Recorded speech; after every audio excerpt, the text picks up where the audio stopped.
Pak Yayat, ini Ya. menarik bicara mengenai konsolidasi begitu ya. Ya. Ini banyak yang melihat bahwa memang ada sedikit kendala, baik adalah konsolidasi internal maupun di luar begitu. Ya. Sejauh ini kendalanya di mana kalau Pak Yayat melihat? Ya, pertama begini, kan dinamika pergerakan Pak Jokowi itu cepat sekali. betul. Dari satu hari bisa berapa tempat didatangin, berapa masalah yang dia hadapi. Yang menjadi pertanyaan, adakah yang memonitor dialog-dialog antara Pak Jokowi dengan masyarakat? Adakah deal-deal keputusan yang disepakati antara Pak Jokowi dengan mereka yang punya masalah? Jika ada yang memonitor, bagaimana umpan balik kepada tim eksekusinya? Supaya Pak Jokowi jangan sampai lupa. Seperti tadi dikatakan oleh seorang perawat yang mengatakan, Pak SK saya belum turun nih, ya kan? Pertanyaannya nanti ada yang nggak mencatat? Di follow up nggak selanjutnya? Jadi kan kasus-kasus yang remeh temeh ini jangan kepada Jokowi sentris. Artinya jangan sampai semua masalah kalau ibarat main bola, ini Messi-nya Pak Jokowi sendirian, ya kan? Pemainnya, ya, pemain tunggal ya. Artinya di backup. Nah, sekarang kan nanti kalau ada lurah dan camat sudah terpilih, nanti kepala-kepala dinas pun juga harus memahami persoalan itu. Jangan sampai masalah dana Jakarta Pintar, Jakarta Sehat, semuanya harus kepada gubernur untuk diadukan, diselesaikan. Jadi penguatan infrastruktur kelembagaan dan infrastruktur sistem sumber daya manusia di tingkat wilayah, di tingkat institusi itu harus diperkuat. Jadi pada tataran gubernur dia tinggal mengambil langkah-langkah strategisnya saja.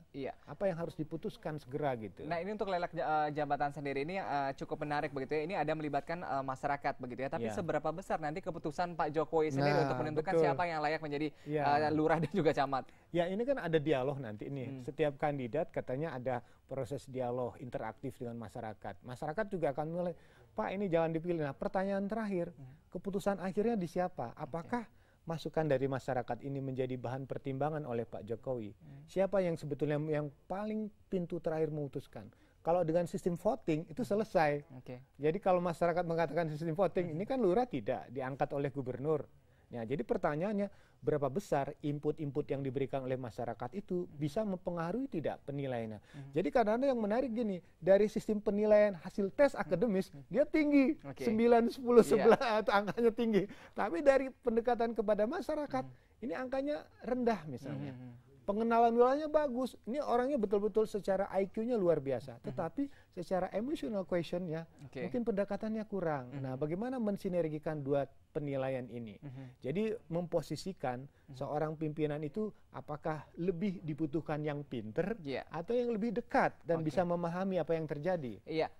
Kembali lagi ini mungkin pertanyaan terakhir begitu. Kembali lagi terkait dengan Twitter begitu ya. Ini bagaikan mencabut tadi ya kumis macan atau harimau sendiri. Ini artinya ada kesulitannya dihadapi oleh Pak Jokowi dalam menata Jakarta begitu.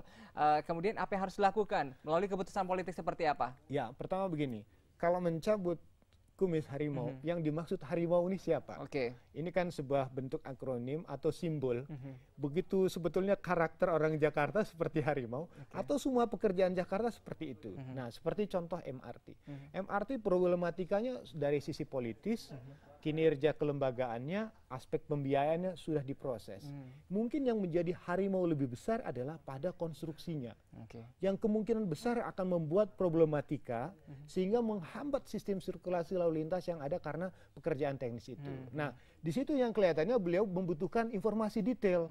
Pertanyaannya, apakah umpan yang diberikan ke Pak Jokowi detail atau tidak? Seperti contoh kasus tentang kasus genap ganjil. Ketidaklengkapan informasi membuat apa yang sudah disonding kepada masyarakat tidak bisa diambil keputusannya. Nah, pengumpannya ini yang harus kuat gitu kan. Akhirnya justru menjadi bom balik begitu ya. Ya, betul. Jadi jangan sampai ada muncul sifat keraguan-raguan. Artinya setiap risiko itu, setiap keputusan risikonya ada. Memang semua orang mencoba meminimalisasi tingkat risiko itu seminimal mungkin. Tapi untuk sampai pada taraf minimal kadang-kadang membutuhkan waktu. Contohnya misalnya tentang pemilihan camat ini kan, atau lurah. Kalau tanpa lelang itu 1 jam selesai. Anda jadi camat, selesailah proses ini hilang. Tapi persoalan kualitas dan kemampuan seseorang itu sebetulnya bisa saja kalau misalnya dituntut secara struktur, secara aturan dan kebijakan, dia harus punya prestasi. Tapi kalau misalnya melalui terbuka seperti ini, memang prosesnya lama, cuman yang kita harapkan apakah output yang didapat sesuai dengan outcome yang diterima. Oke, nah memang semua membutuhkan waktu, perubahan penataan Jakarta membutuhkan waktu. Tapi kita harapkan dari waktu yang berjalan dan keputusan politik yang lahir dari Pak Jokowi dapat memberikan kesejahteraan dan perubahan menuju kebaikan kepada Jakarta. Pak Yayat, terima kasih hadir di Hadapan Berita. Dan pemirsa, terima kasih Anda terus bersama kami. Jangan kemana-mana, kami akan terus hadir untuk Anda hingga pukul 11 malam. Saya Adam Lubis, selamat malam.